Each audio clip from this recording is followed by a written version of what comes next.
오늘을 교회력으로는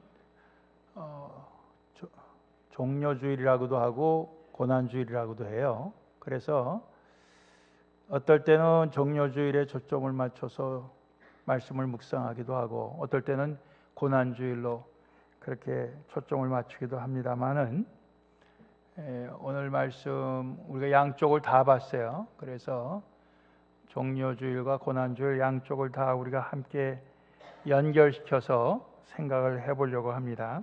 첫 번째는 종으로 오신 예수님, 사람들과 같이 되신 예수님에 대한 말씀을 빌립보서 2장에서 우리에게 말씀해 주고 있습니다. 예수님은 본래 하나님이셨어요. 그리고 이 땅에 오셔서 사람이 되셨습니다. 그리고 하나님 때에는 누구의 종일 수가 없어요. 그렇지만 사람이 되셨을 때는 종으로 오셨습니다. 그래서 종으로 오셔서 하나님의 뜻을 순종하고 또 우리 인간들을 섬겨서 우리 인간들을 대신해 죽기까지 하셨습니다. 하나님의 뜻에는 죽기까지 복종하신 것이 되지만은 또 우리들은 죽으심으로써 우리를 구원하신 일이 되는 것입니다. 하나님이 사람이 되셨다, 하늘에서 땅으로 내려오셨다, 이것과 오늘 우리 인간들이 사실은 하나님 앞에서 다 우리가 종이어야 되고 겸손해야 되는데, 사실은 이 하나님께 대해서 도전을 하고 더 높이 올라가려고 하고 우리가 그렇게 우리는 삽니다. 이 땅에 사람들이 다 그렇게 살아요. 그렇지만 예수님께서는 그 반대로 하나님의 자리를 버리시고 우리 인간의 자리로 오셨고, 또 주인의 자리를 버리시고 종의 자리로 오셨고, 섬김을 받을 수 있는 자리를 버리시고 섬기는 자리로 오신 그 예수님을 우리가 생각하면서 오늘 그 예수님을 우리가 마음으로부터 본받는 그런 우리가 되기를 원합니다. 나귀 새끼를 타고 오신 예수님, 우리가 오늘 마가복음 11장 말씀 보았습니다마는 예수님이 나귀 새끼를 타시고 예루살렘으로 들어오시는 장면은 사복음서에 다 기록이 되어 있어요. 마태, 마가, 누가, 요한 사복음서에 다 나와 있습니다. 그런데 우리가 여기에서 나귀 새끼가 주는 의미가 뭔가 생각해 볼 때, 우선 이 나귀라고 하는 짐승은 이 전쟁에 쓰여지는 짐승이 아닙니다. 짐을 나르는 그런 심부름꾼이요. 전쟁에서는 말이 등장을 합니다. 그래서 이 말과 대조되는, 전쟁과 대조되는 평화의 느낌이 그 가운데 있습니다. 나귀를 타고 오셨다 할 때 예수님은 평화의 왕으로 오신 그 예수님을 우리에게 말씀해 주고 있습니다. 또 나귀 새끼를 타고 오셨다 그랬는데, 이 나귀 새끼라고 하는 것은 키가 더 낮은, 나귀 중에도 더 작은 그런 나귀니까 예수님이 나귀 새끼를 타고 들어오셨을 때 다른 사람들보다 별로 그 키가 높지가, 그 나귀 새끼에 앉은 그 키가 그렇게 큰 차이가 나지 않았을 거라고 생각합니다. 말은 그렇지 않아요. 말 위에 타면은 우리가 한참 올려다 봐야 됩니다. 그렇죠? 그게 다른 거죠. 그래서 오늘 나귀 새끼를 타고 오신 예수님의 그 이 땅에서의 생애 중에서 제일 최고도로 환영을 받고 최고도로 인기가 높고 최고도로 인정받는 그 시간입니다. 그런데 그 시간에 사실 고작 나귀 새끼 한 마리 타고 오시는 겁니다. 그러니까 초라하기 짝이 없죠. 어떻게 보면 왕의 즉위식이라고 볼 수 있는데 정말 초라하죠. 여러분들 대통령 취임식을 한번 생각해 봅시다. 얼마나 화려하고 얼마나 거창합니까? 겁나죠. 예. 대통령 취임식 되기 전에 대통령 당선만 됐다고 그래도 그 대통령 당선된 사람이 자기를 지지하는 사람들과 같이 손에 손을 잡고 만세 그럽니다. 예. 사람들이 박수를 쳐주고 그러면 그냥 기쁘고 흥분해 갖고 말이에요. 그 얼굴에 웃음을 감추지 못하고 그냥 좋아하면서 손을 흔들면서 담례를 하죠. 근데 전 예수님이 나귀 새끼 타고 왕으로 예루살렘 성을 들어가실 때 그렇게 우쭐하면서 사람들의 환호에 그저 돌아보면서 이렇게 손을 흔들면서 기뻐서 어쩔 줄 모르는 그런 모습으로 예루살렘 성으로 들어가지 않으셨을 것이다 생각합니다. 왜냐하면은 그 며칠 후면은 예수님께서 죽으셔야 될 걸 아셨잖아요. 그렇죠? 그걸 만약 모르면은 그렇게 할 수 있겠죠. 그러나 이제 그렇게 사람들로부터 인정받고 그렇게 칭찬받고 하는 이것이 이제 클라이막스로 올라가고 그 다음에는 내리막길입니다. 우리도 마찬가지예요. 오늘 우리가 뭔가 참 중요한 일을 해내서 사람들이 우리를 다 높여주고 우리를 칭찬해주고 우리에게 박수를 쳐주고 그러는데 그러다가 며칠 있으면은 우리가 매장을 당하고 우리가 사람들에게 손가락질을 당하고 침뱉음을 당하고 그러고는 그날이 우리에게 죽는 날이라고 한다면은 그렇게 사람들이 우리를 칭찬해주고 박수 쳐주는 그것이 우리에게 뭐 그렇게 좋은 일이 되겠습니까? 그러니까 나귀 새끼를 타고 가시는 그 예수님의 그 모습을 우리가 한번 어떤 모습이었을까? 어떤 표정이었을까? 생각해 볼 때 아주 그냥 자신만만하고 아주 신바람이 나고 아주 그냥 기뻐서 어쩔 줄 모르는 그런 모습이 절대로 아니었을 것이라는 거죠. 그런데 그러면 왜 굳이 예수님은 나귀 새끼를 타고 들어가셨어야 됐느냐 할 때 그것은 스가랴 9장에 그렇게 스가랴 선지자를 통해서 예언이 돼 있기 때문에 예언을 성취하기 위해 그렇게 하신 거예요. 그 과정 중에 예언 성취하기 위해서 필요한 것이기 때문에 그렇게 하신 것입니다. 그리고 거기에서 주는 의미는 바로 군림하는 왕의 모습이 아니라 낮고 겸손하고 또 평화의 왕으로 오시는 예수님의 모습을 우리에게 가르쳐주고 있는 것입니다. 요즘 한국의 대통령이 줄줄이 끝나고 나면 감옥에 가잖아요. 문재인 대통령은 앞으로 몇 년 후에 그만둔 다음에 그 사람도 안 가리라는 보장이 없죠. 근데 대통령 되면 그런 권한이 있어요. 전에 대통령을 했어도 감옥에 들어가서 살게 할 수 있는 그런 권한이 있습니다. 얼마나 그 권한이 크고 그 힘이 큽니까? 그러니까 사람들이 저마다 그런 권력을 휘두를 수 있는 그런 자리에 가려고 하는 거죠. 그런데 그것이 한번 하면은 그 다음에는 또 정권이 바뀔 때마다 복수를 해야 되잖아요. 보복을 해야 되잖아요. 그러니까 결국 그 사이에 전쟁은 계속되는 거예요. 결국 우리 밑에 있는 백성들만 이리 치이고 저리 치이고 그러는 겁니다. 그렇죠? 예수님께서 권력을 휘두르시려면은 그 당시에 제일 권력자가 누굽니까? 로마 황제죠.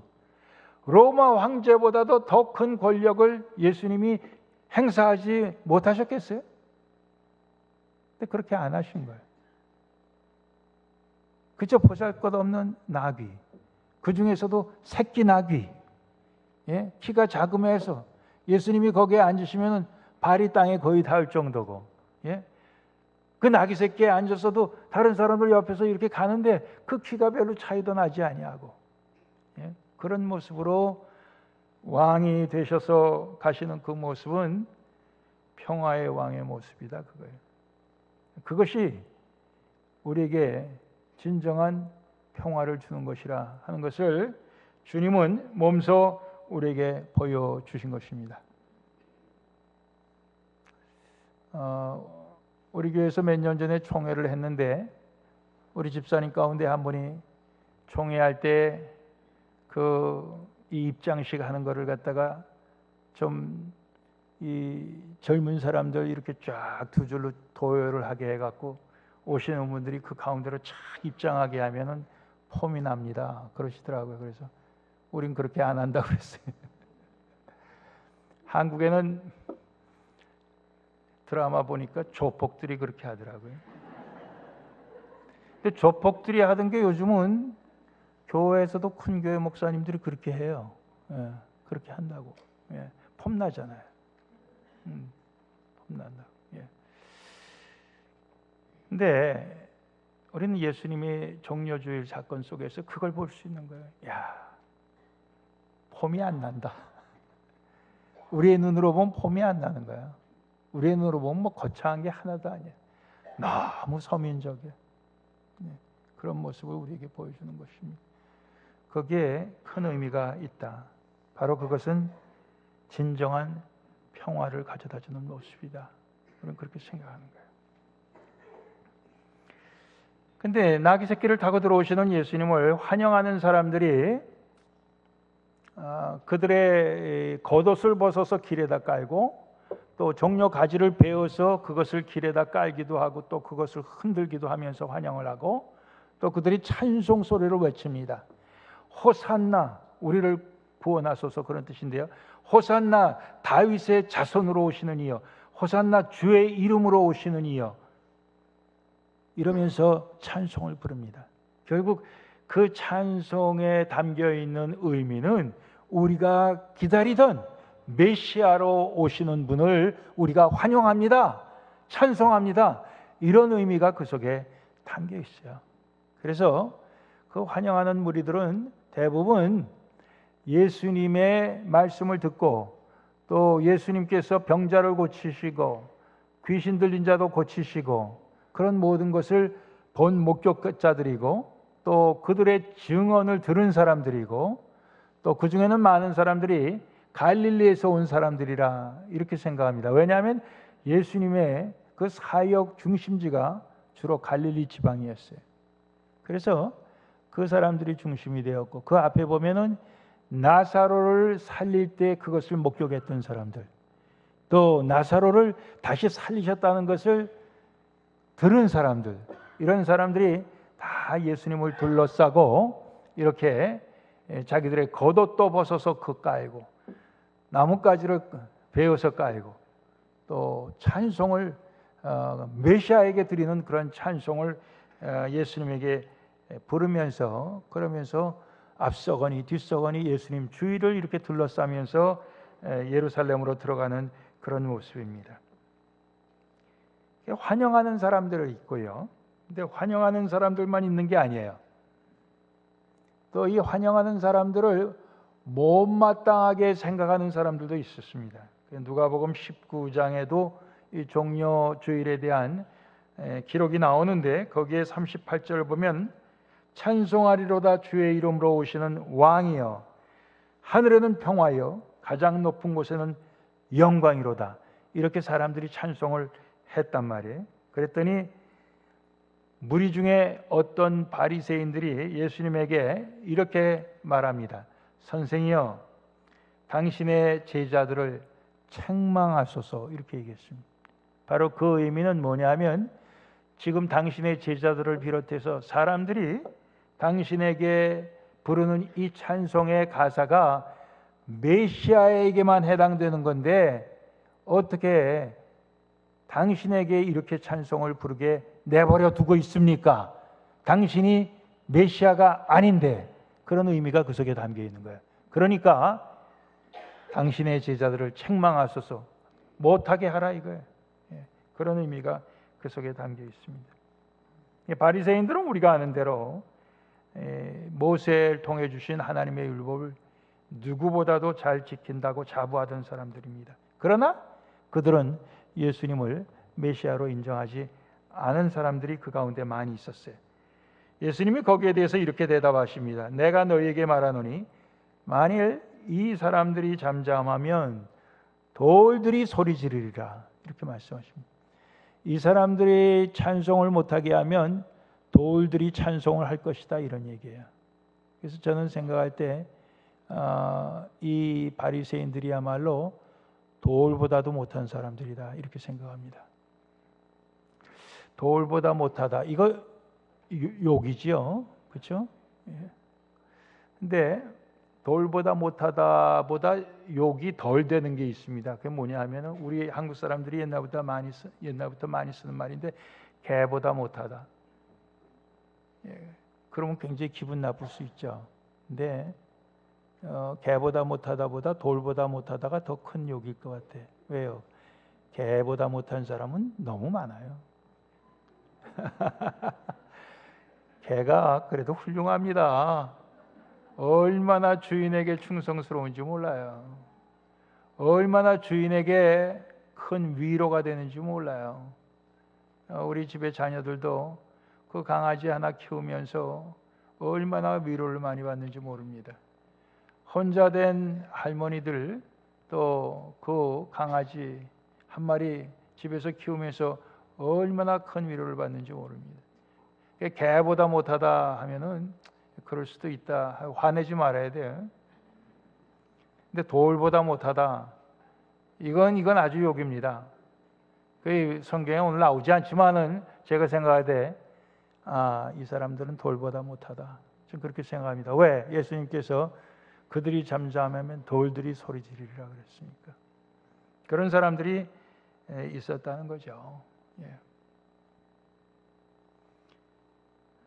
아까 말씀드린 대로 예수님께서 굳이 이 나귀 새끼를 타고 들어오신 것은 선지자의 예언을 성취하시기 위해서입니다. 그래서 마태복음 21장 4절에 이는 선지자로 하신 말씀을 이루려 하심이라 하면서 스가랴 9장의 말씀을 인용합니다. 시온 딸에게 이르기를 내 왕이 내게 임하나니 그는 겸손하여 나귀 곧 멍에 매는 짐승의 새끼를 탔도다 하라 하였느니라 그랬습니다. 스가랴 9장을 직접 보면 9절에 시온에 따라 크게 기뻐할지어다 예루살렘에 따라 즐거이 부를지어다 보라 내 왕이 내게 임하나니 그는 공의로우며 구원을 베풀며 겸손하여서 나귀를 타나니 나귀의 작은 것 곧 나귀 새끼니라, 이렇게 예언이 되어 있어요.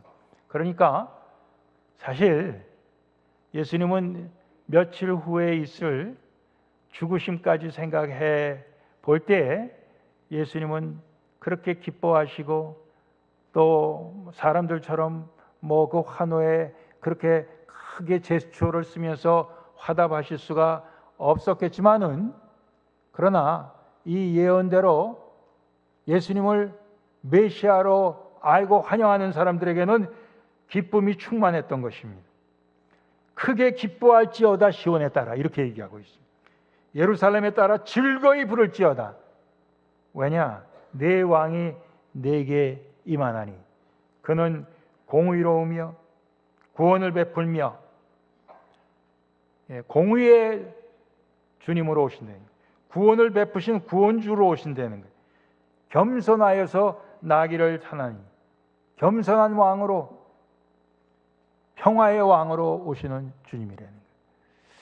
이인영 장로님 얼마 전에 오셔서, 이인영 장로님이 한국의 세문안교회가 모교인데 그 세문안교회 사람들이 옛날 박정희 대통령 시절 때부터 데모 많이 해갖고 감옥에 많이 갔어요. 그 대학생들이.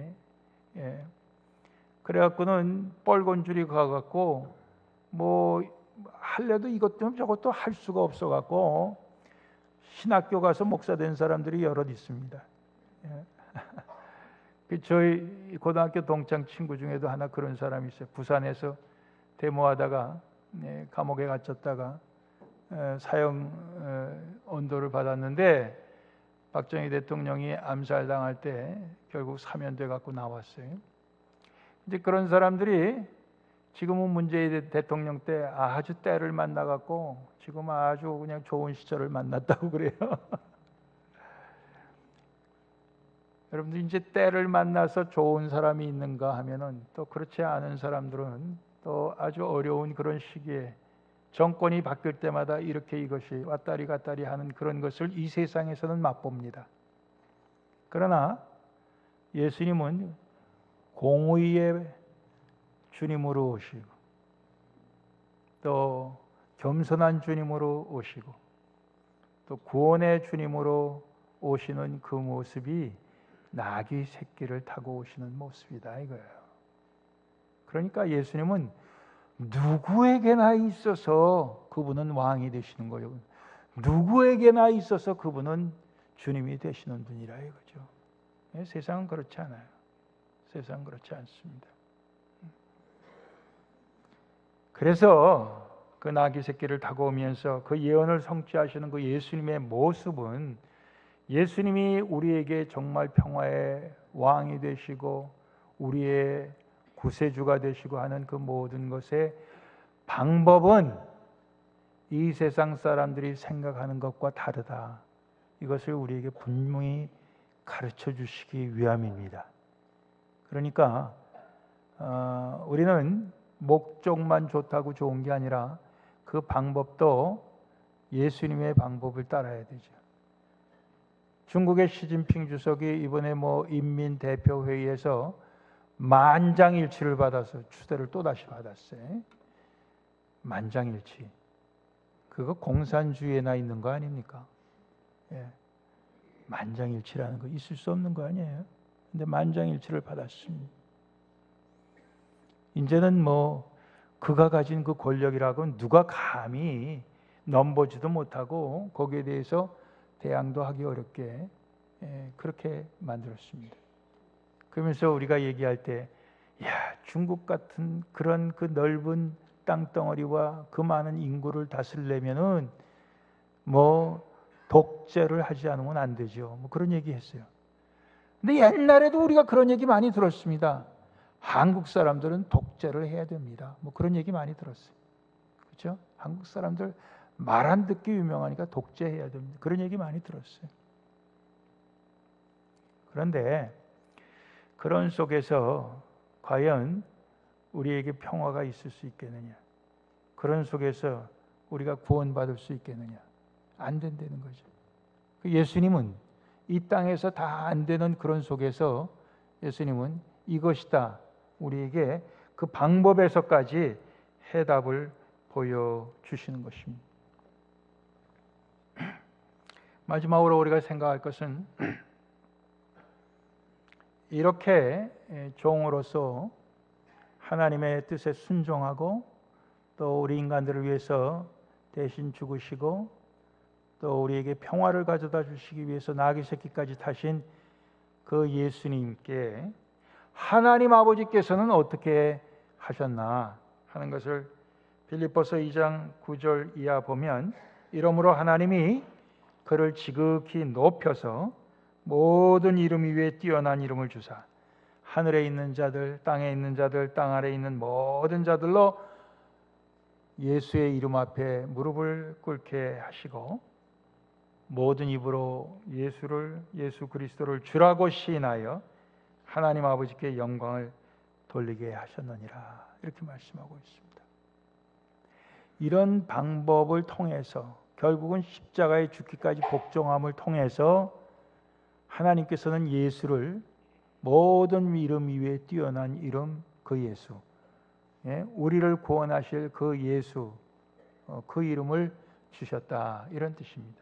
그리고 모든 사람들이 그 이름을 통해서 구원을 받아 하나님 아버지께 영광을 돌리게 하셨다 그랬습니다. 예수님이 이렇게 하셔서 하나님께 영광을 돌리고 예수님이 이렇게 하셔서 결국 주님의 그 본연의 자리로 다시 돌아갔다고 할 때, 하늘의 그 자리로 돌아갔다고 할 때 오늘 예수님을 따르는 우리도 역시 그러한 방법을 따라가야 될 줄로 압니다. 방법에 있어서는 난 그렇게 하고 싶지 않다. 방법에 있어서는 난 나귀 새끼보다 말을 타고 싶다. 방법에 있어서는 겸손한 것보다는 내 힘을 있는 대로 부려서 사람들이 나를 더럽게 하고 싶다. 뭐 이런 식으로 우리가 방법은 예수님 그 방법이 틀렸다. 세상에서는 그런 방법이 먹혀들지가 않는다. 우리가 그렇게 생각을 하고 우리가 주님을 믿는다고 하면은 그 믿음은 우리가 올바른 믿음이라고 볼 수가 없다는 것입니다. 스가랴 9장 9절 말씀을 아까 보았는데 그 바로 다음에 나온 10절 말씀, 우리 교동문에도 나온 말씀이에요. 하나님께서 이런 말씀을 하십니다. 내가 에브라임의 병거와 예루살렘의 말을 끊겠고 전쟁하는 활도 끊으리니 그가 이방 사람에게 화평을 전할 것이요 그의 정권은 바다에서 바다까지 이르고 유브라데 강에서 땅끝까지 이르리라 그랬습니다. 에브라임 족속에 또는 예루살렘 안에 있는 모든 병거나 말이나 또 전쟁하는 활이나 이런 걸 다 끊어버리시겠다고 그랬어요. 그러면서 모든 이방 사람에게까지 평화를 전하겠다. 그러면서 예수님의 그 다스리신 그 권세의 영역은, 그 정권은 바다에서 바다까지, 유브라데 강에서 땅끝까지 이르리라, 이렇게 말씀을 하시는 겁니다. 미국의 지금 트럼프 대통령이 아주 그냥 돈키호테 같이 그냥 말도 뻥뻥하고 뭐 하니까 또 거기에 아주 좋아하는, 환호하는 사람들이 많아요. 근데 그것이 결국 전쟁도 불사하겠다는 거 아닙니까? 시원하죠. 미국에 힘이 있는데 하면 하는 거지 뭐, 못할 게 뭐 있나, 그런 거 아니겠어요? 그러니까 세상은 힘 있는 사람이 전쟁을 일으켜서라도 자기의 이익을 추구하는 것이 세상 정권이에요. 그러나 하나님께서 결국 뜻하시는 하나님의 정권, 하나님의 나라의 모습은 병거와 말과 활과 이 모든 것을 다 꺾어버리고 세상 모든 나라 사람들에게 평화를 선포하는 그런 것이 하나님의 나라의 궁극적인 모습이고, 또 그것이 예수님께서 이 땅에 오셔서 우리에게 보여주신 모습입니다. 이제 우리가 그런 것을 사모하면서 마지막엔 그것이다, 그것밖에 없다 하면서 우리가 이 땅에서 믿음 생활을 해야 될 줄로 믿습니다. 순간적으로 우쭐하고 폼 잡고 뭐 그런 거 있을 수 있죠. 그러나 거기에서 도취되면 안 돼요. 금방 정신 차리고 아이고 이거 내가 지금 뭘 하고 있어, 내가 미쳤나 봐, 그러면서 빨리 중심을 잡아야 됩니다. 예수님은 이러지 않으셨는데, 예수님은 나귀 새끼 타고 오셨는데, 예수님은 죽기까지 복종하느라고 십자가에 죽으셨는데, 이런 생각 우리가 빨리 해내고 우리의 그 목에 힘주고 어깨에 힘주고, 우리 눈빛에 힘을 주고 말에 그냥 막 힘을 해서 사람들을 겁주고, 이런 모든 거 우리가 혹시나 우리 가운데 그렇게 할 때가 있다면은 빨리 우리가 중심을 잡아야 돼. 빨리 중심을 잡고 우리가 주님의 그 발자취를 따라야 될 줄로 압니다.